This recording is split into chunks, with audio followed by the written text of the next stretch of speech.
आज आपण बनवणार आहोत भापाडोई। पाहू शकता किती सुंदर अशी ही भापाडोई रेडी झालेली आहे। ही एक भापाडोई बंगाली मिठाई आहे आणि खूप टेस्टी अशी मिठाई आहे। ना ही मिठाई आहे ना ही हा केक आहे।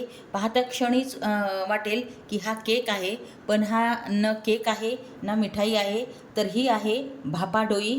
एकदम टेस्टी अशी ही भापाडोई रेडी होते।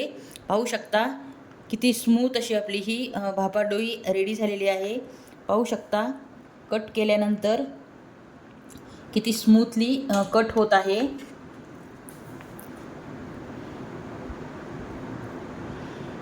अशा प्रकारे आपण याचे पीसेस करून घेणार आहोत। अगदी मस्त रेसिपी आहे, एकदम मिठाईसारखीच ही रेसिपी वाटते।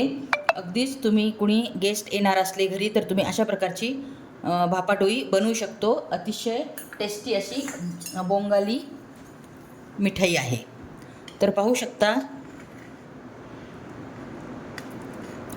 जवळूनही भापाडोईचे स्ट्रक्चर पाहू शकता, खूपच अप्रतिम अशी ही झालेली आहे आणि टेस्टी तर आहेच आहे, दिसायलाही खूप अप्रतिम अशी झाली आहे। तर चला मग वेळ न घालवता आपण या भापाडोईची रेसिपी पाहूयात। त्यासाठी आपल्याला प्रथमतः घट्टसर दह्याची आवश्यकता लागणार आहे। असेच घट्टसर दही आपल्याला भापाडोई बनवण्यासाठी लागणार आहे। तर या घट्टसर दही कसे बनवायचे याची रेसिपी मी चॅनलवरती अपलोड केलेली आहे, तेथे जाऊन तुम्ही नक्की पाहू शकता किंवा मी डिस्क्रिप्शन बॉक्समध्ये तुम्हाला या घट्टसर दह्याची रेसिपीची लिंक देईल।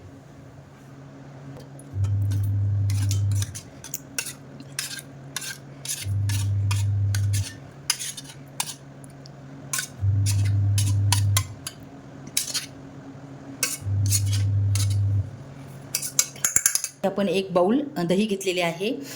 या भापाडोई बनवण्यासाठी दह्याची काही मेजरमेंट नाही आहे, पण येथे मी एक बाउल भरून दही घेतलेले आहे। नंतर आपल्याला अशा प्रकारचा बाउल घ्यायचा आहे आणि त्यामध्ये अशा प्रकारची चाळणी ठेवून घ्यायची आहे आणि अगदी स्वच्छ असा सुती कपडा आपल्याला घ्यायचा आहे। येथे दही यामध्ये आपल्याला घालून घ्यायचे आहे।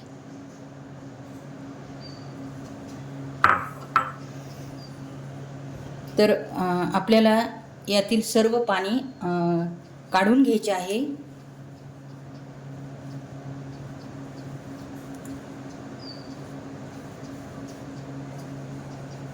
सर्व पाणी काढून घेण्यासाठी अशा प्रकारे आपण या कपड्याची पुरचुंडी बनवणार आहोत।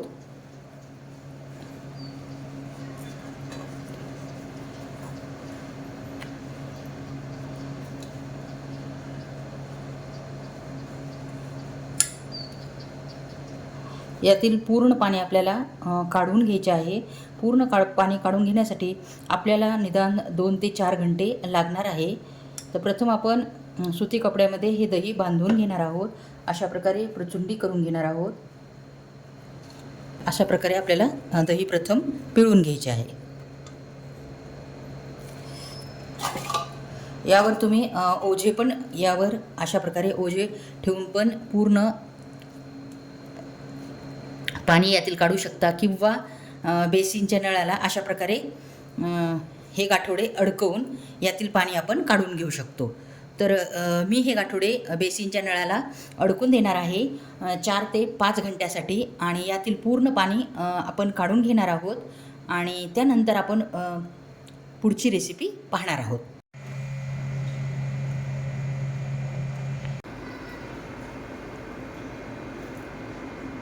तर पाहू शकता पूर्ण दह्यातील पाणी निघून गेलेले आहे। तर आपण हा दही काढून घेऊयात।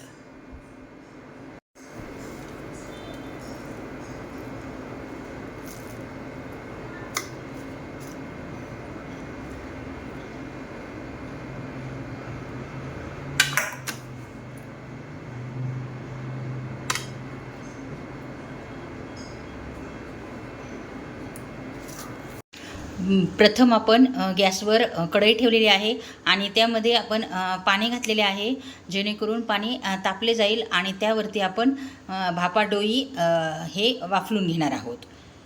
तर चला मग पाणी तापवण्यासाठी ठेवले आहे, तर पुढची प्रोसिजर करून घेऊयात. पाणी तापत आहे तोपर्यंत आपण पुढची तयारी करून घेऊयात. तर हे आपले दही आहे, यातील आपण पूर्ण पाणी काढून घेतले आहे. कपड्याच्या साहाय्याने आपण यातील पाणी सर्व काढून घेतलेले आहे, गाळून घेतलेले आहे. यामध्ये बिलकुल पाणी राहिलेले नाही. अशा प्रकारे हे घट्टसर दही आपल्याला मिळालेले आहे. अशा प्रकारे दही आपल्याला हवे आहे. यामध्ये बिलकुल पाणी आपल्याला नको आहे. आणि त्यानंतर आपल्याला लागणार आहे कंडेन्स मिल्क म्हणजेच मिल्कमेड. जर मिल्कमेड कसे बनवायचे घरी हे जर तुम्हाला पाहायचे असतील तर तुम्हाला या चॅनलवरती मी व्हिडिओ अपलोड केला आहे मिल्कमेडचा, कंडेन्स मिल्कचा. तिथे जाऊन तुम्ही पाहू शकता किंवा मी तुम्हाला या व्हिडिओच्या डिस्क्रिप्शन बॉक्समध्ये कंडेन्स मिल्कची लिंक देईल. तर हे आपल्याला या दह्यामध्ये आपल्याला हे कंडेन्स मिल्क घालायचे आहे.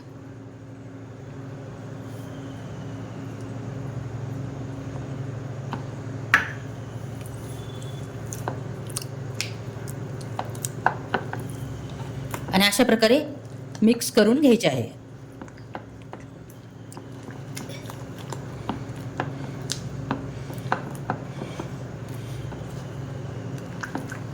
कंडेन्स मिल्क कमी जास्त तुम्ही करू शकता. मिल्कमेड आपल्या आवडीनुसार आहे. आणि दही जर जास्तच आंबट असेल तर तुम्हाला मिल्कमेड थोडे जास्त घालावे लागेल. आणि जर दही कमी आंबट असेल तर तुम्ही इथे कमी मिल्कमेडचा यूज करू शकता. पण हे दही थोडं आंबट आहे, त्यामुळे मी येथे हे मिल्कमेड घालणार आहे.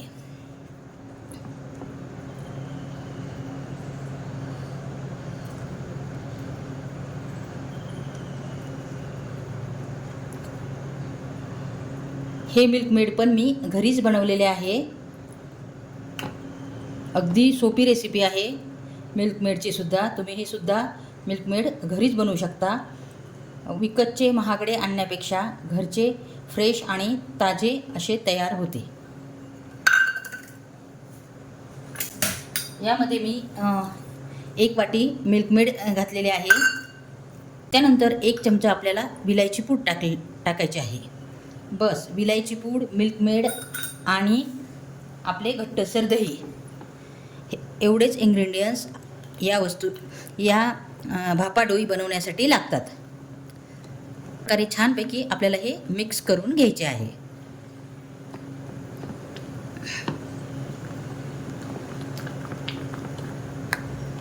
हे पहा, हे मिश्रण छानपैकी एक जीव झालेले आहे. हे मिश्रण रेडी झाले आहे.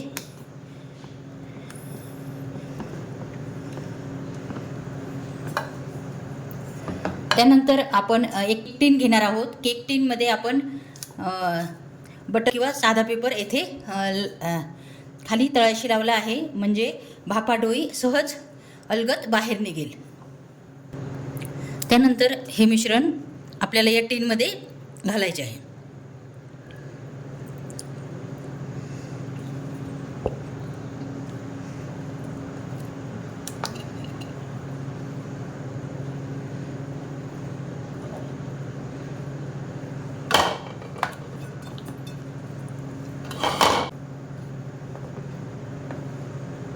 अशा प्रकारे प्लेन करून घ्यायचे आहे.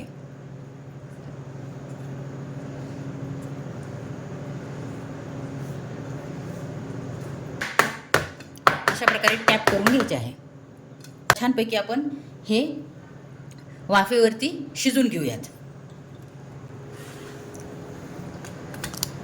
तर गॅसवरती मी कढई ठेवली आहे आणि कढईमध्ये 1 ग्लास पाणी टाकलेले आहे आणि त्यावर आपल्याला अशा प्रकारचे स्टँड ठेवायचे आहे आणि त्यावर आपण हे केक टीन ठेवणार आहोत.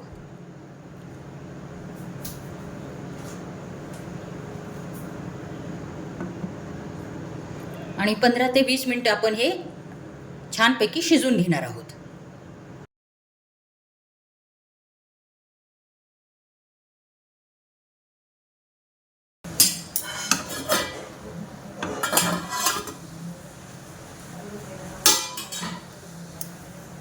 तर पाहू शकता भापाडोई शिजले गेले आहे. आता आपण हे काढून घेऊयात.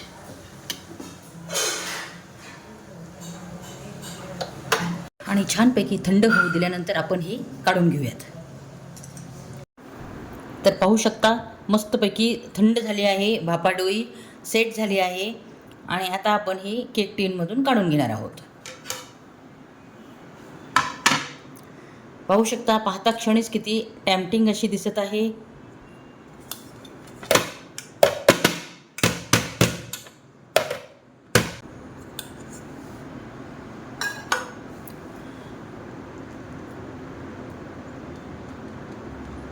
तर पाहू शकता मस्तपैकी अलगद अशी ही भापाडोई निघलेली आहे.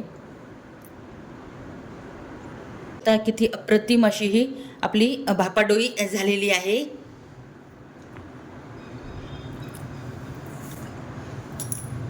यावर आपण बदामाच्या कापने गार्निशिंग करून घेऊयात.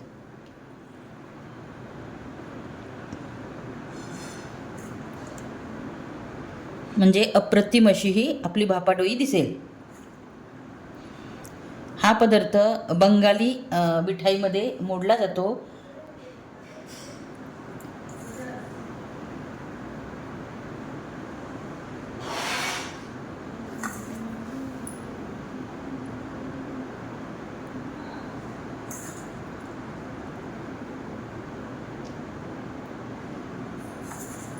पाहू शकता किती मस्त अशी ही टेम्पटिंग अशी ही भापाडोई दिसत आहे.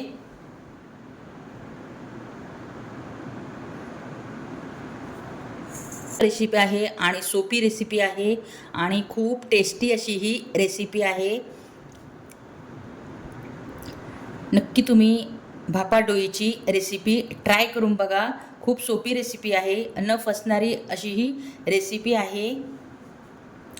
भापाडोई असे का म्हणले जाते याला, तर कारण की हे दही वाफेवर शिजवून ही मिठाई केली जाते, त्यामुळे याला भापाडोई असे बोलले जाते. पाहू शकता दिसायला किती अप्रतिम अशी वाटत आहे आणि खायला तर त्याहूनही अगदीच टेस्टी अशी वाटत आहे. जर कोणी गेस्ट येणार असले घरी तर तुम्ही अशा प्रकारची मिठाई नक्की बनवू शकता. खूप सुंदर आहे टेस्टला आणि दिसायला तर अप्रतिम अशीही आहे. तर पाहू शकता किती अप्रतिम अशी ही आपली मिठाई झाली आहे. पाहता क्षणीच खावीशी वाटणारी मस्त अशी ही मिठाई झाली आहे. तुम्ही ही मिठाई थंड थंड अशी सर्व करू शकता. खूप टेस्टी अशी ही मिठाई आहे. पाहायला तर एकदम टेम्पटिंग अशी दिसत आहे. पाहताच क्षणी तुमच्या लक्षात आलं असेल कितीही मस्त अशी दिसत आहे. अगदीच मिठाईसारखीच ही अशी भापाडोई वाटत आहे. अगदीच आपल्याला एखादं काही मिठाई खाण्याची इच्छा झाली तर तुम्ही अशा प्रकारची भापाडोई बनवून नक्की खाऊ शकता. ही बंगाली मिठाई आहे. तर खूप छान अशी ही मिठाई आहे. तर तुम्हाला कशी वाटली भापाडोईची रेसिपी? जर तुम्हाला ही रेसिपी आवडली असेल तर चॅनलला लाईक आणि सबस्क्राईब करायला विसरू नका. पुन्हा भेटू अशाच एका छानशा हेल्दी रेसिपीसोबत. तोपर्यंत नमस्कार.